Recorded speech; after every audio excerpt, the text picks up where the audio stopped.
सबके राम। इन शब्दों का अर्थ अपनी अपनी भावना के अनुसार अलग अलग समझा जा सकता है, पर सभी का सार यही है, राम सबके हैं। राम इस सनातन भारत भूमि के पूज्य तो हैं ही, श्री राम संपूर्ण विश्व के हैं। इस पावन वसुंधरा के हर प्राणी के हैं राम।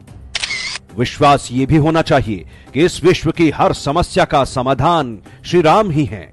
इस दृढ़ विश्वास के विस्तार में जाना हो तो आइए श्री रामचरितमानस के कथा सागर में उतरें और इस भावना को जीवंत रूप में अनुभव करें।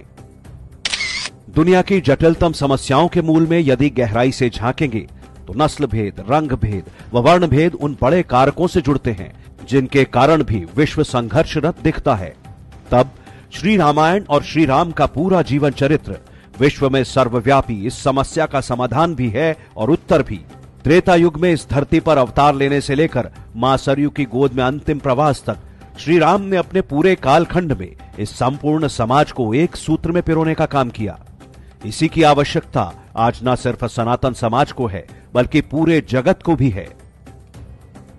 श्री रामायण कथा सागर में से कुछ एक कथाओं को ही गहराई से समझेंगे तो जान पाएंगे कि श्री राम ने सबको गले लगाया। राजमहल में अपने सहयोगियों से लेकर वनवासियों, ग्रामीण अंचल के हर वर्ग को उन्होंने सदा सम्मान दिया, अपने संग स्थान दिया।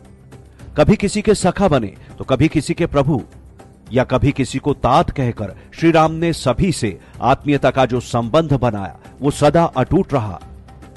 बाल्यकाल से आगे बढ़कर श्री राम जब महर्षि वशिष्ठ के गुरुकुल में दीक्षा ग्रहण कर रहे थे तब गुरुकुल के बाकी शिक्षार्थियों में उनके आत्मीय सखाओं में गुह भी थे जो बाद में निषाद राज हुए। निषादों के राजा गुह का स्थान आज भी प्रयागराज के पास पावन गंगा के तट पर देखा जा सकता है, जिसका नाम है श्रृंगवेरपुर। वनवास आरंभ होते ही तमसा नदी पार करने के बाद श्री राम के वनगमन का पहला पड़ाव श्रृंगवेरपुर ही था। वनवास के नियमों के अनुसार उन्हें किसी नगर या ग्राम में जाना नहीं था, इसीलिए निषाद राज गुह को जैसे ही समाचार मिला तो वो तुरंत अपने सखा राम से मिलने व प्रभु श्री राम के दर्शन करने साथियों सहित गंगा किनारे चले आए, जहां श्री राम, माता जानकी व भ्राता लक्ष्मण ने विश्राम करना था। निषाद राज अपने साथ फल व कंदमूल इत्यादि भी लाए जो वनवासी या आदिवासी समाज का मूल आहार होता ही है। श्री रामचरितमानस के अयोध्या कांड में निषाद राज गुह के शब्दों में कहा गया, यह सुधि गुहु निषाद जब पाई, मुदित लिए प्रिय बंधु बोलाई, लिए फल मूल भेंट भरी भारा, मिलन चलेऊ ही हर्षु अपारा। यानी निषाद राज गुह को जब ये सूचना मिली तो श्री राम से भेंट करने के आनंद में उन्होंने अपने परिजनों को बुलाया और अपार हर्ष के साथ फल कंदमूल भरों में भरकर प्रभु से मिलने चले।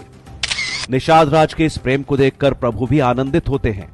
अयोध्या कांड में दोनों सखाओं के बीच उस समय के संवाद की भी चर्चा है। लिखा है, करी दंडवत भेंट धरी आगे, प्रभु ही बिलोकत अति अनुरागे, सहज स्नेह बिबस रघुराई, पूछी कुशल निकट बैठाई। निषाद राज प्रभु के आगे भेंट समर्पित करते हैं तो प्रभु स्नेहवश उन्हें साथ बैठाते हैं, कुशल क्षेम पूछते हैं। यहां निषाद राज गुह के लिए श्री राम का संबोधन सखा है। निषाद राज अपने सखा को अपने स्थान श्रृंगवेरपुर ले चलना चाहते हैं, पर प्रभु वनवास की मर्यादा बताते हुए प्रेम पूर्वक असमर्थता जताते हैं। प्रभु के विश्राम के लिए निषाद राज एक पेड़ के नीचे कुश और कोमल पत्तों से व्यवस्था सजाते हैं और फिर प्रभु आराम से उस शैया पर विश्राम करते हैं। इसी समय निषाद राज भ्राता लक्ष्मण से अपना दुख छिपाते नहीं, कहते हैं, महल में तो सुंदर पलंग पर भगवान विश्राम करते होंगे, यहां ऐसे सोना पड़ रहा है। यानी निषाद राज को श्री राम अपने साथ बैठाते हैं, उनका लाया कंदमूल व फल स्वीकार करते हैं और उनकी बनाई व्यवस्था पर विश्राम भी करते हैं। निषाद राज व श्री राम के इस संबंध को एक ही दृष्टि से देखा जा सकता है। श्री राम के लिए निषाद राज इस समय सिर्फ सखा है, परिजन की तरह है। तब श्री राम के लिए